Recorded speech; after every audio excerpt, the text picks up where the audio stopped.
Kalau pada sholat, maka hukumnya adalah wajib. Kalau pada sujud tilawah, maka hukumnya adalah sunnah.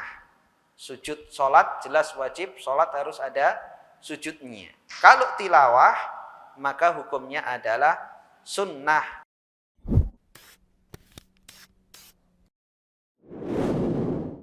Assalamualaikum warahmatullahi wabarakatuh. Innal hamdalillah nahmaduhu wa nasta'inuhu wa nastaghfiruhu wa nastahdihi wa natubu ilaihi wa na'udzu billahi min syururi anfusina wa sayyiati a'malina. May yahdihillahu fala mudilla lahu wa man yudlil fala hadiya lahu. Wa asyhadu an la ilaha illallah wahdahu la syarika lah wa asyhadu anna Muhammadan abduhu wa rasuluh. Ya ayyuhalladzina amanu taqullaha haqqa tuqatih wa la tamutunna illa wa antum muslimun. Ya ayyuhan nasu taqu rabbakumul ladzi khalaqakum min nafsin wahidah wa khalaqa minha zawjaha wa batha minhuma rijalan katsiran wa nisaa'a wattaqullaha alladzi tasaaluna bihi wal arham innallaha kana 'alaikum raqiba. Ya ayyuhalladzina amanu taqullaha wa qulu qawlan sadida yuslih lakum a'malakum wa yaghfir lakum dhunubakum wa man yuti'illaha wa rasulahu faqad faza fawzan 'azima. Amma ba'd, fa inna asdaqal hadithi kitabullah wa khairal hadyi hadyu Muhammadin sallallahu alaihi wasallam wa syarrul umuri muhdatsatuha wa kullu muhdatsatin bid'ah wa kullu bid'atin dhalalah wa kullu dhalalatin finnar.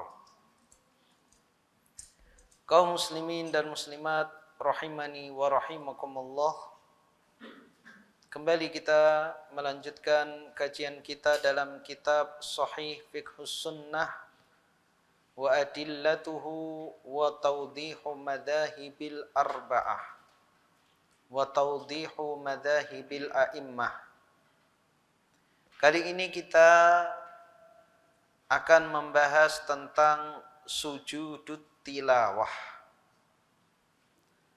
Apa itu sujudut tilawah? Ta'rifuhu, definisinya adalah huwa sujudul ladzi sababuhu tilawatun aw sima'u ayatin min ayatis sujudi fil Qur'anil Karim.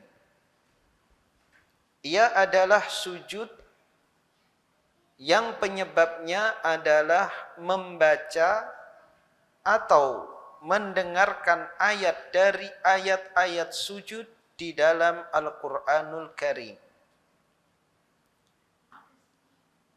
Dan ayat-ayat tersebut sudah diberi tanda di dalam semua cetakan mushaf.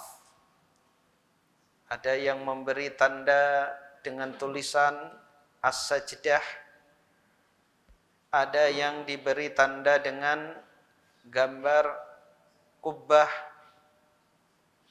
Maka tatkala kita membaca ayat tersebut, maka disyariatkan untuk sujud ataupun mendengarnya. Dan sujud ini disyariatkan baik di dalam sholat maupun di luar sholat. Sujud ini disyariatkan di dalam sholat maupun di luar sholat ketika kita membaca ayat tersebut. Fadluhu, adapun keutamaannya,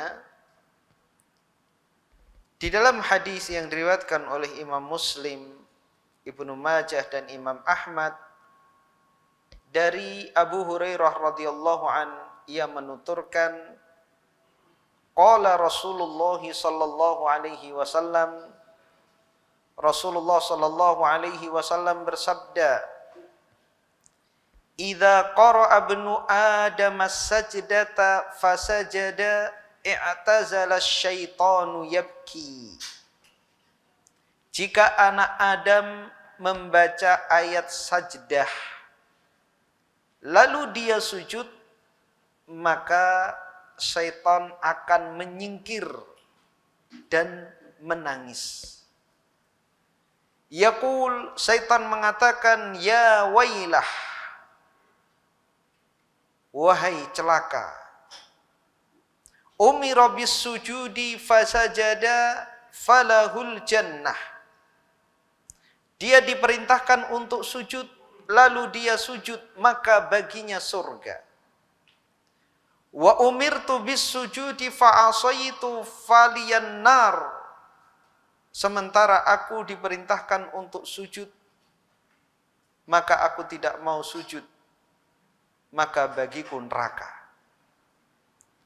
Jadi setiap orang yang sujud ketika membaca atau mendengar ayat sajdah akan membuat syaitan menangis. Syaitan merasa iri, merasa dengki kepada manusia yang sujud ketika membaca ayat sajdah.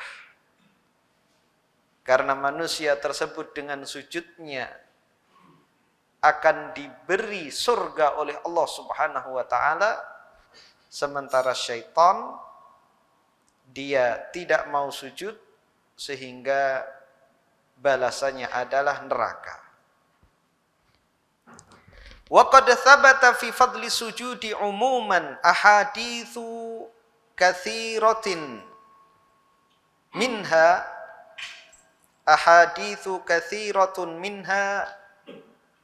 haditsu Abi Hurairah fil ba'tsi wasyafa'ati wa fihi, dan telah tetap tentang keutamaan sujud secara umum hadis-hadis yang sangat banyak. Di antaranya adalah hadis yang diriwayatkan oleh Abu Hurairah radhiyallahu an, hadis yang menjelaskan tentang hari kebangkitan dan syafaat, dan di dalamnya terdapat sabda Nabi sallallahu alaihi wasallam yang mengkhabarkan di antara sekian banyak kejadian kelak di hari kiamat. Hatta idza aradallahu rahmatan man arada min ahlin nar amarallahu al-malaikata an yukhriju man kana ya'budullah. Hingga ketika Allah Subhanahu wa taala menginginkan untuk merahmati orang penduduk neraka, Allah memerintahkan para malaikat untuk mengeluarkan mereka, orang yang beribadah kepada Allah. Fayukhrijunahum wa ya'rifunahum bi atharis sujud. Maka para malaikat mengeluarkan mereka, orang-orang yang pernah beribadah kepada Allah Subhanahu wa taala, dengan mengenali tanda yang ada pada mereka, yaitu bekas sujud. Wa harramallahu 'alan nari an ta'kula atharas sujud. Dan Allah telah mengharamkan atas neraka untuk membakar bekas sujud. Fayakhrujuna minan nar, maka mereka keluar dari neraka. Fakullu bni Adam ta'kuluhun naru illa atharas sujud. Maka setiap anak Adam yang menjadi penghuni neraka, seluruh tubuhnya tersengat api neraka, terbakar oleh api neraka, kecuali bekas sujud. Dan ini sujud secara umum, baik sujud di saat sholat maupun sujud tilawah maupun sujud syukur. Ini adalah keutamaan orang-orang yang sujud ketika hidup di dunia. Dan kita ketahui semua orang beriman itu pasti kelak masuk ke dalam surga. Orang yang mati dalam keadaan mukmin, mentauhidkan Allah dan tidak pernah berbuat syirik, maka pasti kelak di hari kiamat akan masuk ke dalam surga. Dalilnya sangat banyak sekali.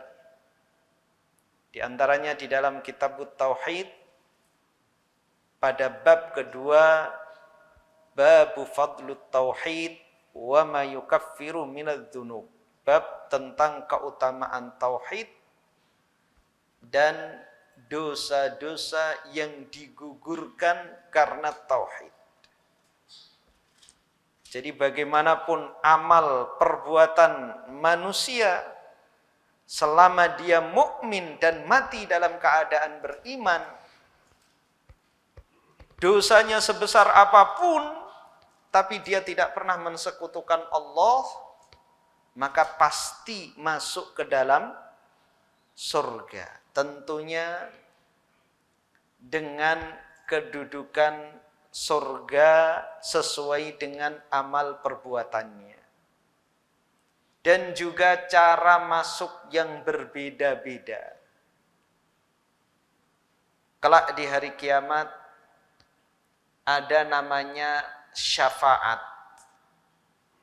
Syafaat Nabi sallallahu alaihi wasallam. Syafaat keluarga. Syafaat anak untuk orang tuanya.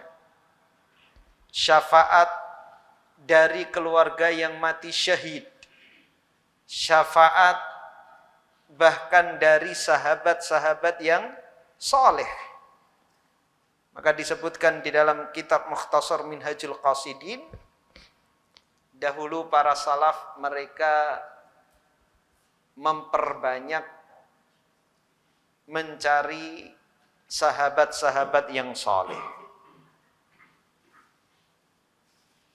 Mereka mengatakan, jika amal-amal kami belum mampu mengantarkan kami ke surga, maka kami mengharap merekalah yang akan memberi syafaat kepada kami.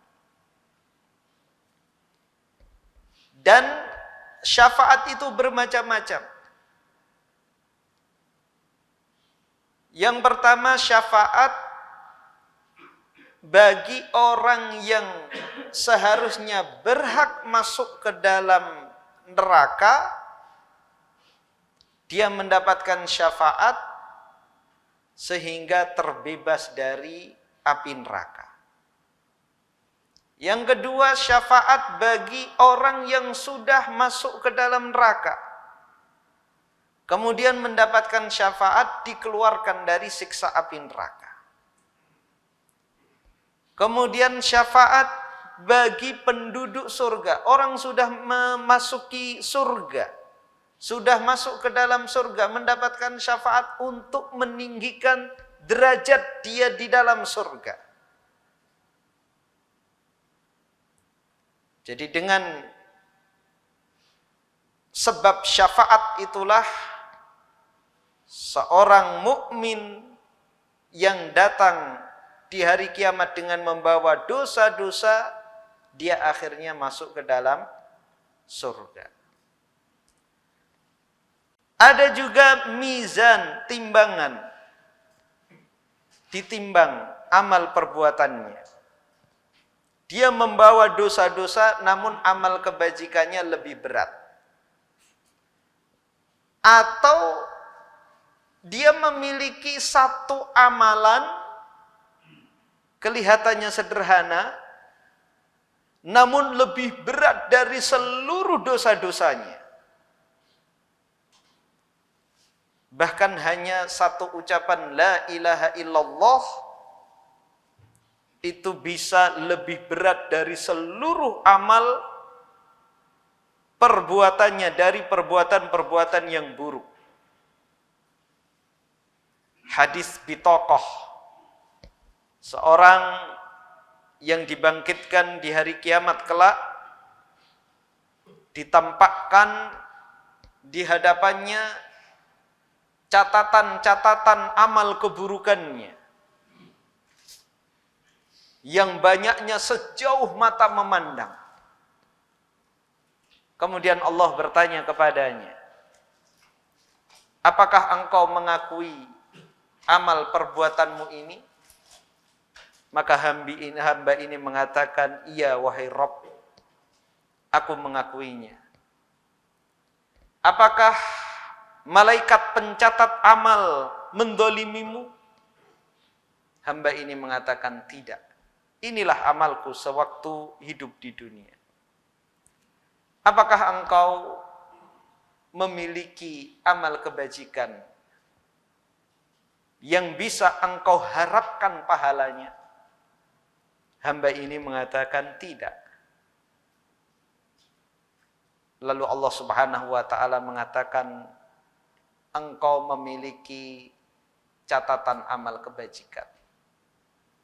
Maka dikeluarkanlah catatan amal kebaikannya. Apa amal catatan kebaikan dia? Adalah zikir la ilaha illallah. Hamba ini pun putus asa. Ya Rabb, atas tahzi'u bi, apakah engkau mengejekku?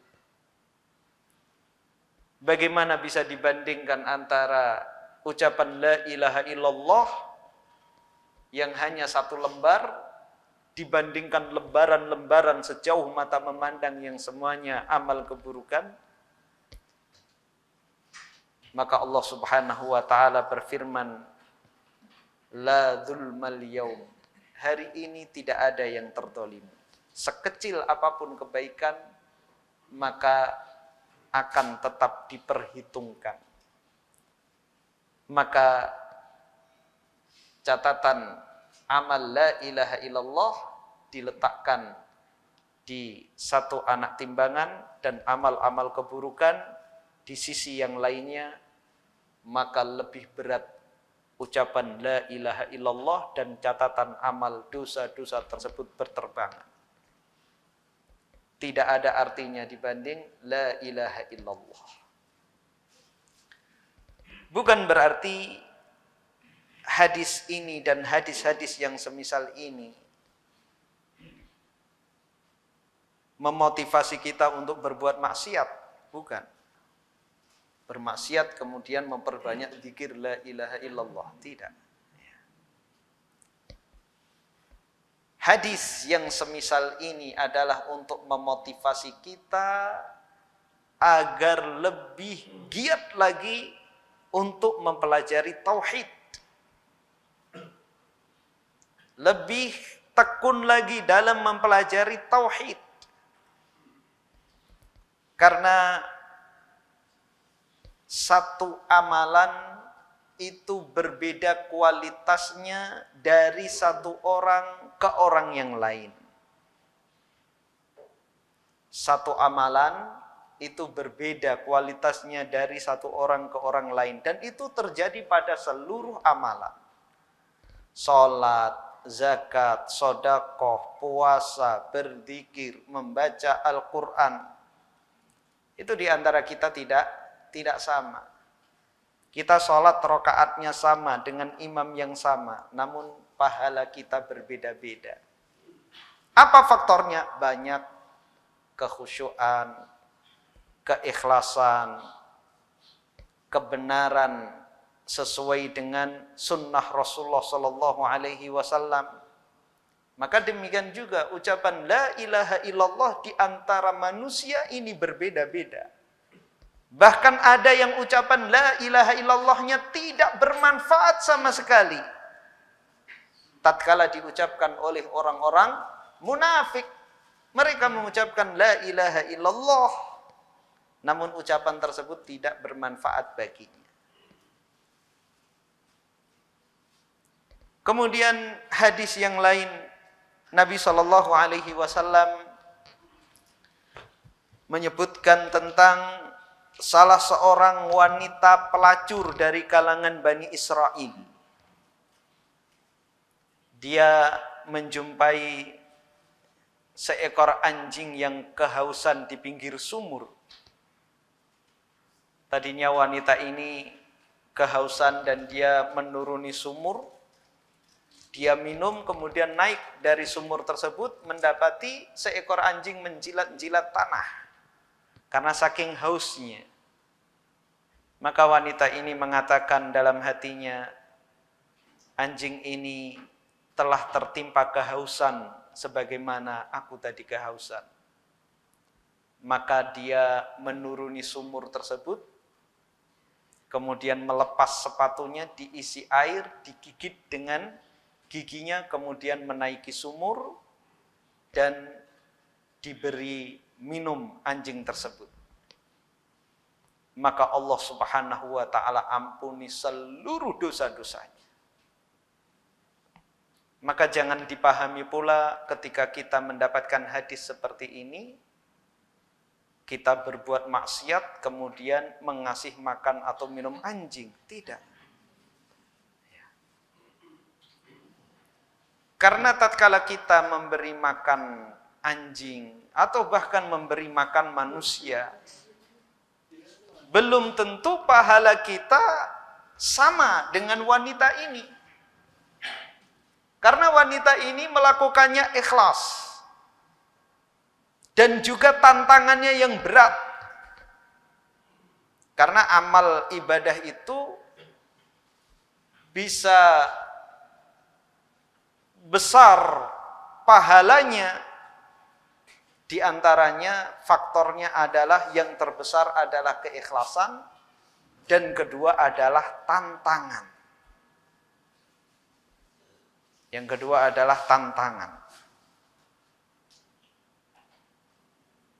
Seorang wanita yang tinggal di daerah sangat asing jilbab, diolok-olok, dicaci maki, dia tetap istiqomah memakai jilbab, berbeda dengan wanita yang pakai jilbab memang seluruh masyarakatnya memakai jilbab. Karena apa? Adanya tantangan. Bayangkan wanita ini menuruni sumur. Menuruni sumur itu bukan perkara yang mudah. Jangankan pada wanita, laki-laki pun tidak semuanya bisa menuruni sumur.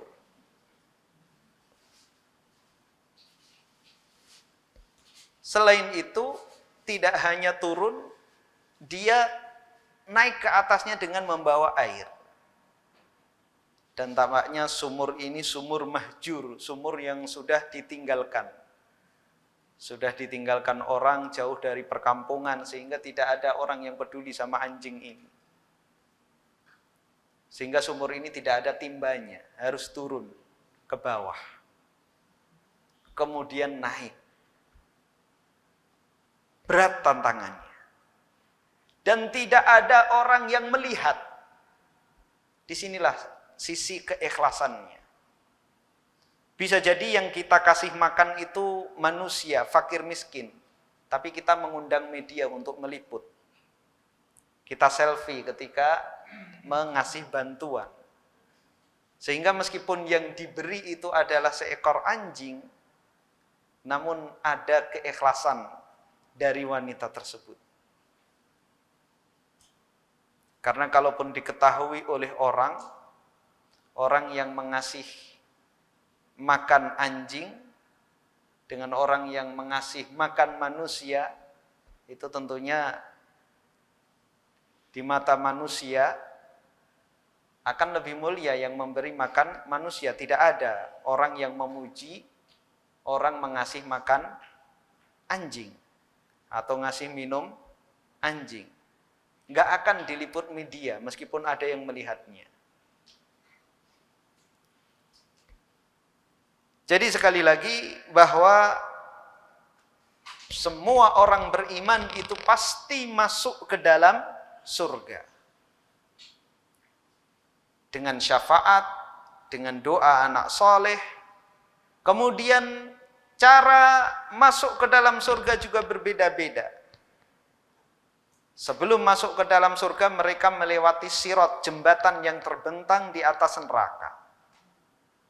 Ada yang melewati jembatan tersebut seperti kilat, saking cepatnya. Ada yang berlari, ada yang berjalan, ada yang merangkak.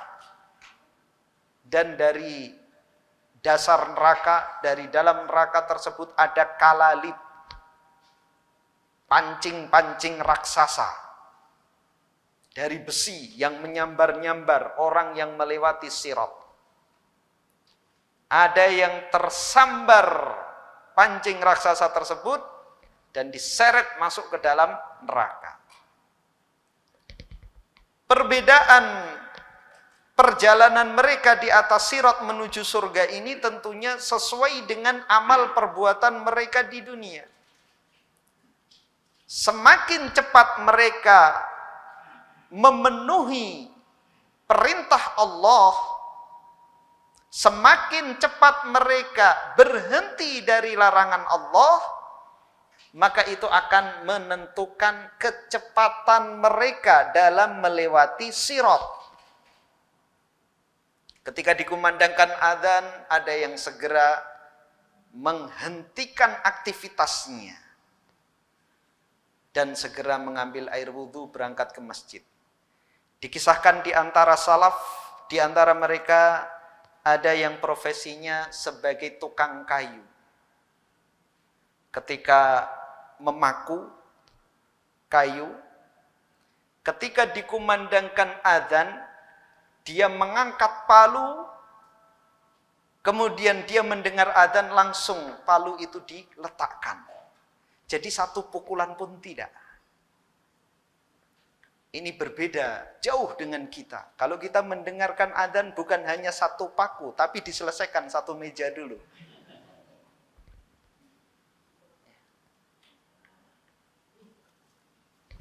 Berbeda-beda manusia dalam menyambut seruan Allah Subhanahu wa ta'ala. Ada yang begitu adzan dia hentikan aktivitasnya, ada yang menunggu terlebih dahulu, ada yang menunggu iqamah, ada yang tasyahud akhir baru datang ke masjid. Berbeda-beda. Bahkan tidak hanya aktivitas yang bermanfaat untuk dunianya, bahkan pada aktivitas yang tidak bermanfaat untuk dunianya. Hanya sekedar balas komentar di Facebook, di media sosial, di WhatsApp. Ketika dikumandangkan iqamah, enggak segera, dia balas dulu. Ketika dibalas, kawan di grupnya balas lagi, saling berbalas. Karena kalau ditunda ini enggak seru lagi. Bahkan lupa. Hujah saya enggak keren lagi, nanti ketinggalan kalau enggak sekarang. Bahkan hanya sekedar duduk-duduk, masih malas untuk segera pergi ke masjid. Inilah kenyataan manusia. Berbeda-beda dalam menyambut seruan Allah Subhanahu wa ta'ala. Begitu juga ketika ada larangan. Tahu larangan riba, ada yang segera berhenti tanpa peduli apapun resikonya. Ada yang menunda dulu, tunggu anakku selesai kuliah. Tunggulah anakku sampai diterima kerja. Tunggulah sampai ya, angsurannya lunas.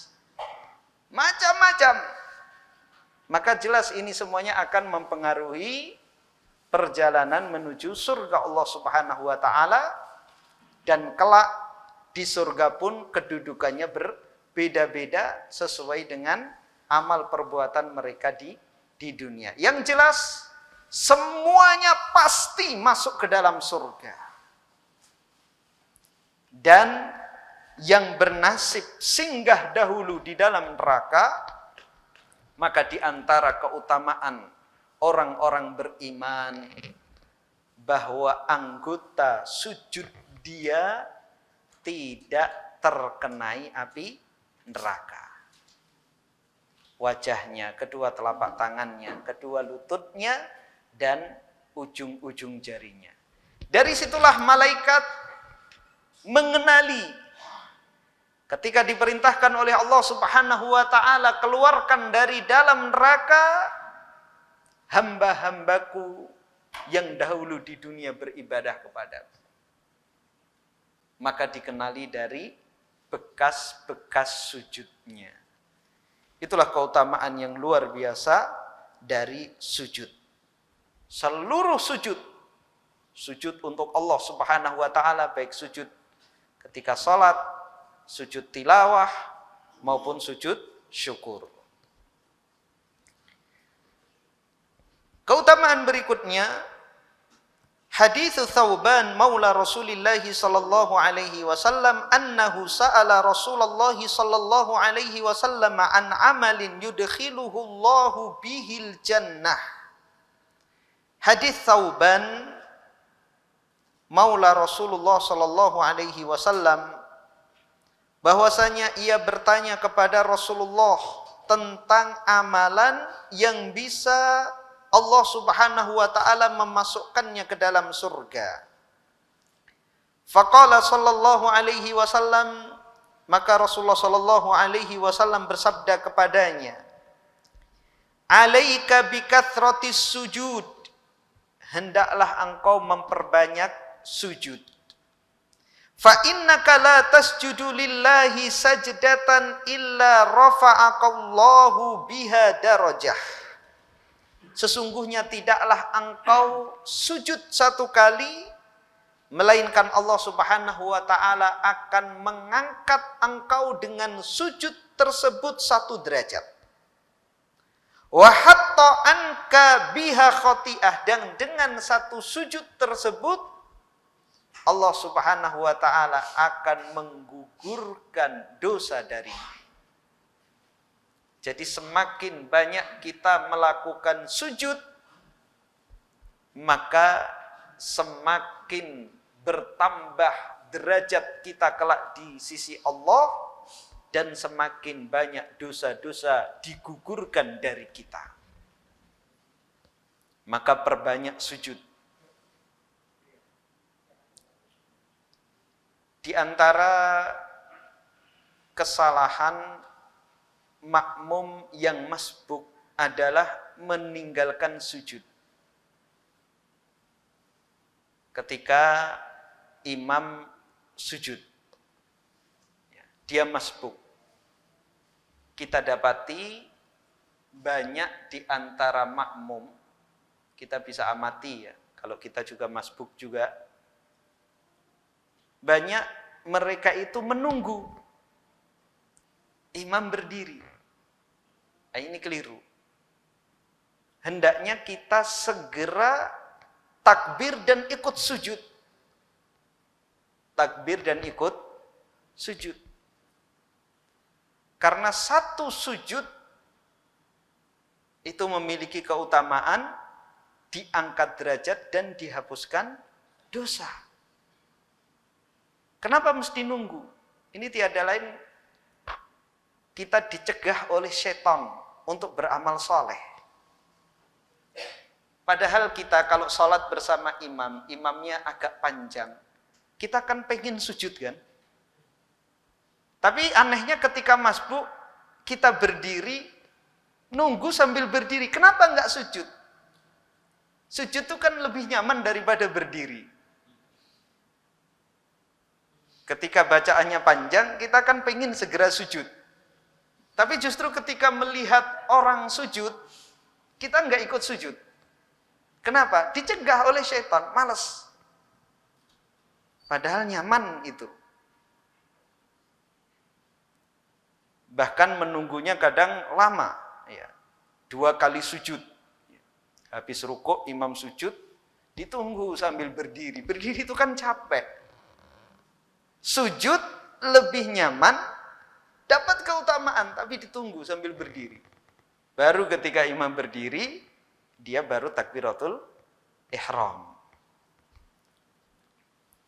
Maka hendaknya kita berusaha untuk memperbanyak sujud.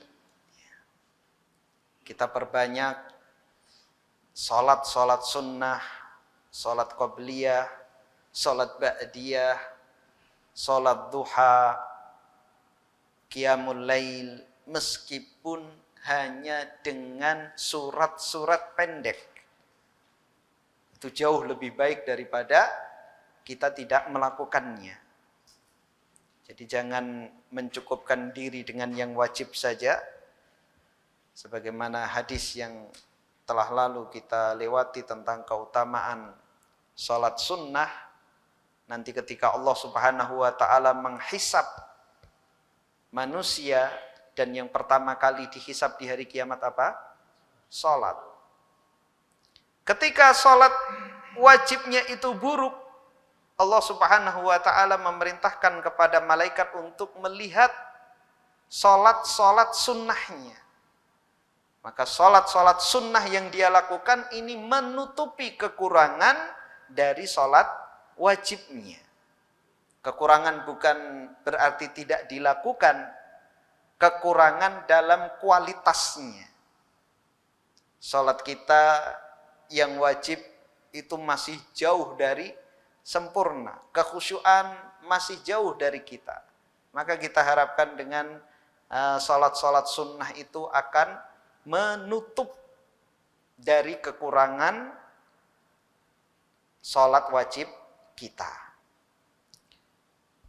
Kemudian dengan memperbanyak sujud tersebut, maka kita akan mendapatkan seluruh pahala keutamaan sujud yang disebutkan di dalam hadis-hadis yang tadi kita bacakan dan juga dalam hadis-hadis yang lainnya. Wa haditsu Rabi'ah bin Ka'b bin al-Aslami annahu sa'ala Rasulullah sallallahu alaihi wasallam murafaqatahu fil jannah. Dan hadis yang diriwayatkan oleh Rabi'ah bin Ka'b al-Aslami, bahwasanya ia meminta kepada Rasulullah agar bisa menemani Rasulullah di surga. Maka Nabi Shallallahu Alaihi Wasallam bersabda kepadanya, "A'inni ala nafsika bikathratis sujud." Bantulah aku, kata Nabi. Tolonglah aku untuk dirimu dengan engkau memperbanyak sujud.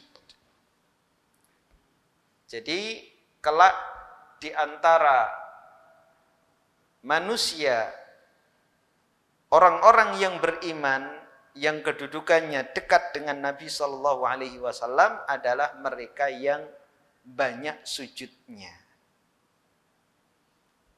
Semakin banyak kita melakukan sujud, maka semakin dekat kedudukan kita dengan Nabi Shallallahu Alaihi Wasallam. Dan juga di dalam hadis yang lain disebutkan yang paling banyak membaca salawat untuk Nabi Sallallahu Alaihi Wasallam. Aktsaruhum alayya salatan. Ketika Nabi ditanya siapakah orang yang paling dekat kedudukannya dengan engkau wahai Nabi kelak di surga, Nabi menjawab, orang yang paling banyak membaca salawat untukku. Tentunya salawat yang sesuai dengan sunnah Nabi Sallallahu Alaihi Wasallam. Karena sebagian orang menganggap semua syair-syair Arab itu salawat, padahal bukan. Bahkan terkadang tidak ada bacaan sholawat sama sekali dianggap sholawat. Asal Arab dianggap sholawat. Ini keliru. Kemudian membaca sholawat juga harus dengan adab.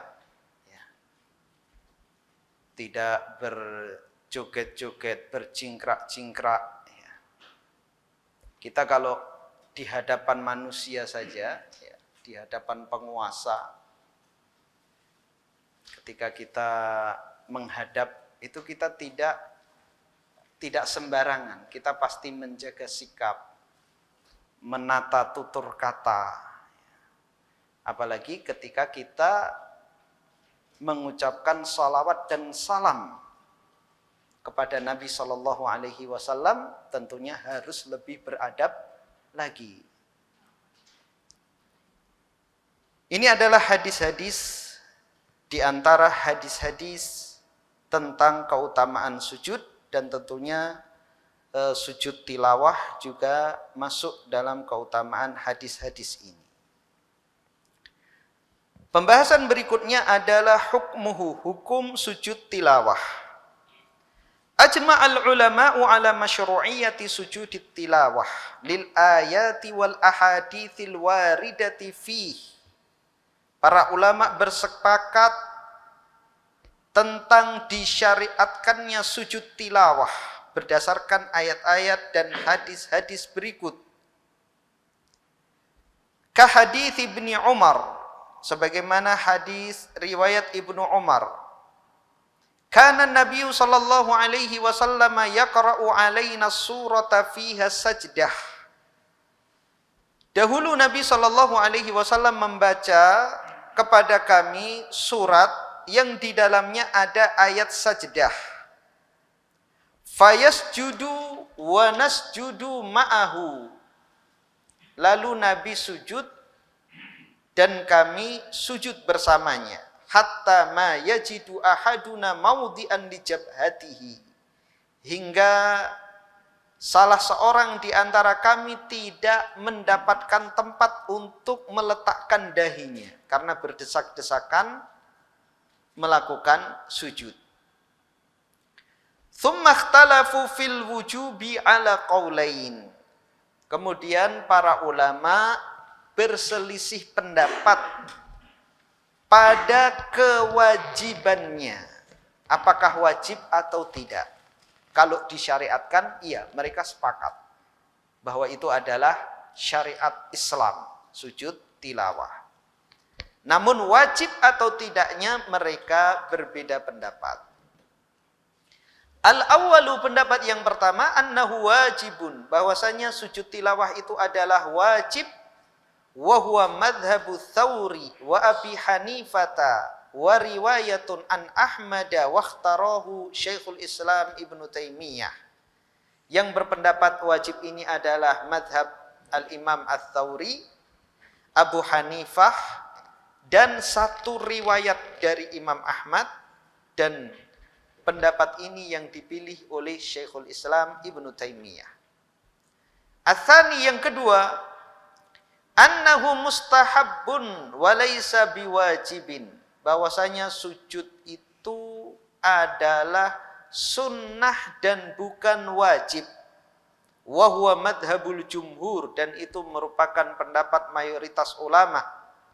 Malik wa Syafi'i wal Auza'i wal Laitsu wa Ahmadu wa Ishaqu wa Abi Tsaur wa Dawud wa Ibnu Hazm. Ini merupakan pendapat Imam Malik, Imam Syafi'i, Al-Auza'i, Al-Laits, Imam Ahmad.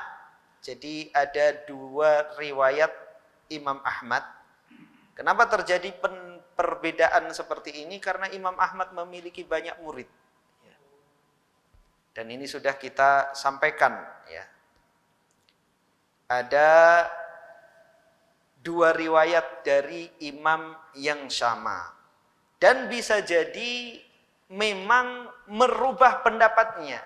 Sebagaimana Imam Syafi'i ada qaul qadim, ada qaul jadid. Ada santri senior yang sudah lulus mendapatkan satu pendapat dari satu imam. Dan itu terjadi tidak hanya pada Imam Ahmad saja, seluruh imam, Imam Malik, Imam Syafi'i, Imam Abu Hanifah, terkadang ada dua riwayat yang menyebutkan pendapat yang berbeda dari satu imam tersebut. Ada murid yang belajar dari guru tersebut di tahun-tahun awal, kemudian tidak berguru lagi. Ada murid yang dari tahun-tahun terakhir, dan imam tersebut sudah merubah pendapatnya. Maka itu kronologi kenapa bisa terjadi dua riwayat dari satu imam yang sama.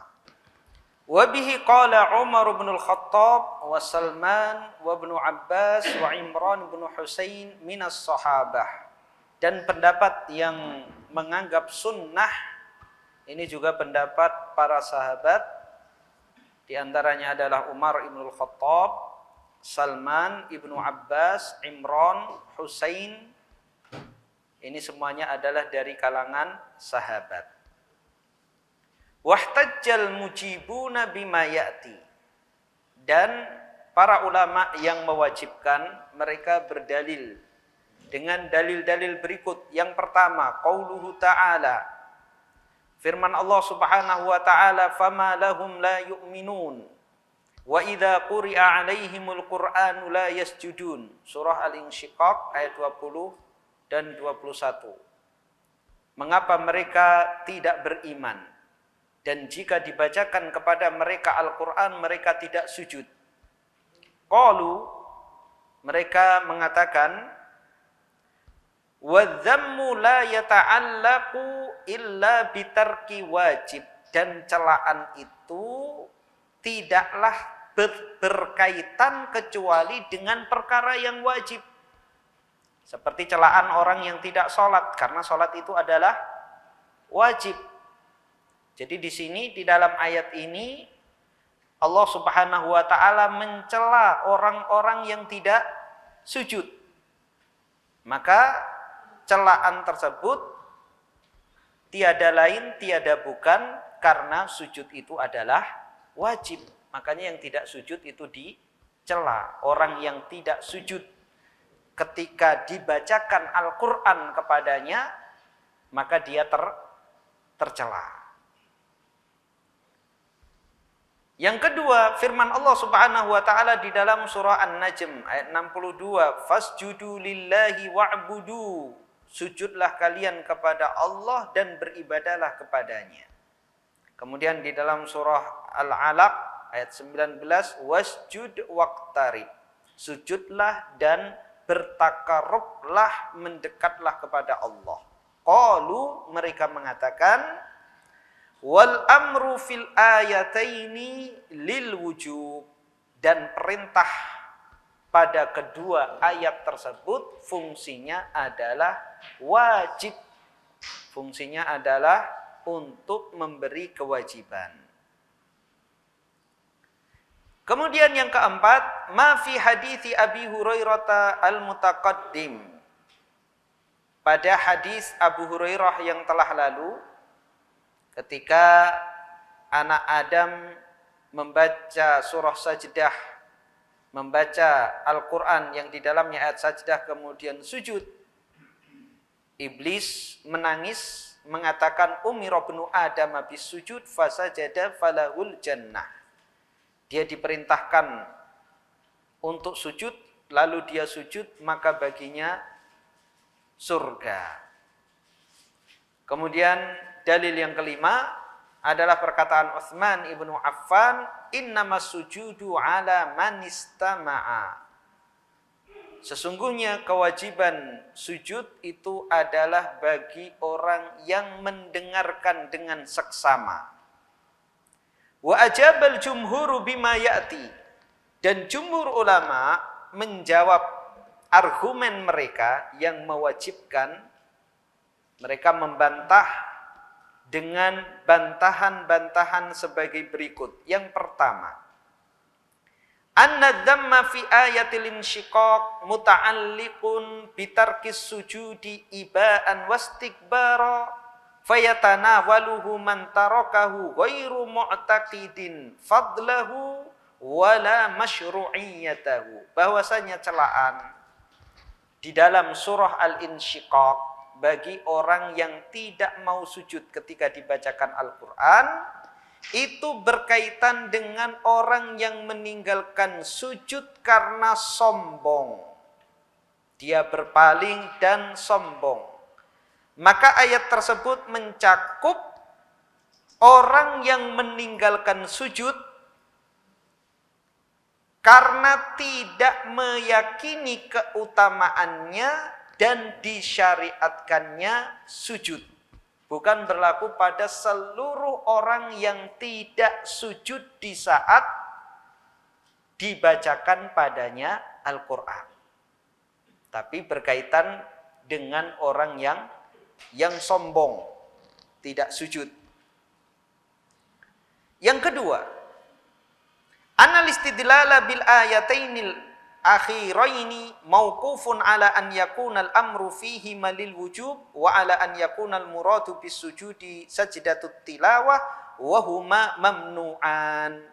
Bahwasanya pendalilan dengan dua ayat berikutnya, yaitu perintah untuk sujud fasjudu lillahi wa'budu dan ayat wasjud waqtarib, itu terhenti untuk menjadi perintah itu untuk kewajiban, dan bahwasanya yang dimaksud dengan sujud dalam ayat tersebut adalah sujud tilawah. Memahami seperti ini terhalangi, ya, karena sujud di situ tidak khusus sujud tilawah, tapi seluruh sujud. Wasjud waqtarib, sujudlah kepada Allah dan bertakarrublah. Kalau ada yang memahami ini hanya sujud tilawah, maka ini adalah pemahaman yang keliru. Jadi itu sujud secara umum. Qultu, aku mengatakan, kata Syekh Abu Malik, fa'an Zaid bin Thabit qol qara'tu 'ala an-nabi sallallahu alaihi wasallam wan najmi falam yasjud fiha wa fi riwayatin falam yasjud minna ahadun.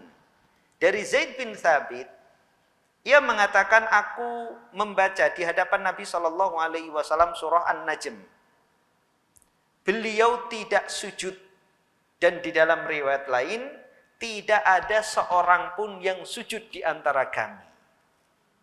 Maka ini jelas bahwa dibolehkan tidak sujud ketika mendengar ayat sajdah. Jadi boleh sujud, dan itu yang lebih utama. Yang tidak sujud pun tidak tercela. Orang yang sujud mendapatkan pahala, orang yang tidak sujud tidak tercela. Waqad humilal amru fil ayatainil akhiraini 'ala nadbi au 'ala annal murada bihi sujudus shalah. Dan perintah pada dua ayat yang tadi kita bacakan itu dipahami bahwasanya perintah untuk sujud di sini adalah hukumnya anjuran, atau yang dimaksudkan dalam dua ayat tersebut adalah sujud salat. Au annahu fi sholatil maktubati 'alal wujub wa fi sujudit tilawati 'alan nadbi. Atau kalau pada salat maka hukumnya adalah wajib. Kalau pada sujud tilawah maka hukumnya adalah sunnah. Sujud salat jelas wajib, salat harus ada sujudnya. Kalau tilawah maka hukumnya adalah sunnah. Ala qaidati Syafi'i fi hamlil mushtarak ala maknayai. Sebagaimana kaidah yang disebutkan oleh Imam Syafi'i untuk memahami kalimat yang mushtarak, kalimat yang bisa atau memiliki dua makna, maka bisa dikumpulkan dengan cara tersebut. Kemudian argumen yang ketiga, an Umar bin Al-Khattab annahu qara'a yaumal jum'ati 'alal mimbari suratan Nahli hatta idza jaa sajdah fanazala fasajadan nas. Dari Umar bin Al-Khattab bahwasanya dia membaca di hari Jumat di atas mimbar ketika khutbah surah An-Nahl hingga sampai ketika membaca ayat sajdah dia turun dari mimbar lalu sujud, kemudian manusia pun sujud. Hatta idza kanatil jum'atul qabilatu qara'a biha hatta idza jaa as-sajdah qal ya ayyuhan nas innama namurru bis sujud. Faman sajada faqad asab wa man lam yasjud fala itsma alaih. Pada Jumat berikutnya Umar membaca surat yang sama hingga ketika melewati ayat sujud dia mengatakan, wahai manusia, sesungguhnya kita melewati ayat sujud. Maka barang siapa yang sujud dia telah bertindak benar. Dia telah beramal benar. Dan barang siapa yang tidak sujud maka dia tidak berdosa. Walam yasjud Umar radhiyallahu an, dan Umar tidak sujud. Jadi Umar di sini memberikan contoh dan memberikan pelajaran. Jadi dia tidak sujud, meninggalkan sunnah itu untuk menunjukkan bahwa amalan itu adalah sunnah. Dan itu juga yang dicontohkan oleh Nabi SAW ketika meninggalkan suatu amalan yang biasa dilakukan itu untuk menunjukkan bahwa amalan itu adalah sunnah. Karena kalau terus diamalkan, maka orang-orang akan menganggap bahwa amalan itu adalah wajib. Jadi berdasarkan dalil-dalil ini, dan yang sebelumnya adalah hadis dari perbuatan Nabi SAW yang tidak sujud ketika dibacakan surah An-Najm di hadapannya, Nabi tidak sujud, maka ini menunjukkan bahwa dalil jumhur, mayoritas ulama itu yang benar, bahwa sujud tilawah itu hukumnya adalah sunnah, terkecuali ketika kita posisinya menjadi makmum dan imam sujud, maka kita sujud. Tapi kalau dibacakan di samping kita, ya duduk halaqah, orang membaca ayat sajdah, maka boleh sujud, boleh juga tidak, termasuk yang membaca, ya. Termasuk yang membaca. Baik posisinya sebagai imam, sholat sendiri, atau membaca di luar sholat, maka hukum sujud tilawah adalah sunnah. Wallahu ta'ala a'lam bishawab. InsyaAllah kita akan lanjutkan pada pertemuan yang akan datang. Kita tutup dengan doa kafaratul majlis. Subhanakallahumma hamdika asyhadu an la ilaha illa anta astaghfiruka wa atubu ilaik. Assalamualaikum warahmatullahi wabarakatuh. Terima kasih. Jazakumullah khairan wa barakallahu fikum. Video ini dibuat atas partisipasi dari donasi Anda. Semoga menjadi amal jariah bagi Anda semuanya.